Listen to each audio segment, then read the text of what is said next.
So grabe gid si Lord basta siya ang muliho kay wala jud ko ga-expect nga mahalinan tag ingon ani kadaghan o samot pa kay wala gid tayang mo karon. So mayong morning sa tanan. So sayo kay ko nanginas. Actually duha na ko kadlaw sa sige balik-balik sa unason kay nangita lagi ko kapanapian kay aron pod in taon masalbar ning amo ang matag adlaw.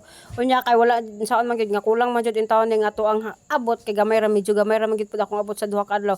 So nagpasalamat ko karong adlaw nga nagminagi din taon nag-message na ko nang gabi kay actually gabi gahinuktok na ko unsaon nako kay hapit na Lunes inya napatay bayaron natay sinimanan napatay matag adlaw and isa pa napagyud tay estudyante lisod kaayo so munang nag-uul pa lang ko gabi pa lang nag-uul jud ko unsaon ako magunsa ko nga maka-income ko kanang maka-income ko dayon nga para masalbar ang ako ang kanang matag adlaw. So nagpasalamat ko nga ni nag-PM na ko gabi nga magpa-deliver og ginamos and pasalamat na lang po ko sa ako ang classmate nga in town nanguntak po din taon siya and mo tong nadungagan ang ako ang order nga nahimo siyang 15 ka lapad og 4 ka baso nga labas. So tingpod jud kay ko karong adlaw nga naka-income ko nga kanang makasalbar na gyud sa ako ang mga balayro nun or sa ako ang mga panginahanglanon sa matag adlaw labi na pag yun nga akong labuhon gadapon kunya ani nga time is nahatod na nako ang tulo ka lapad na ginamos dito sa Kapatagan and nilahos mi sa Balili. So sa Balili ang amuang area nga amuang hatdan.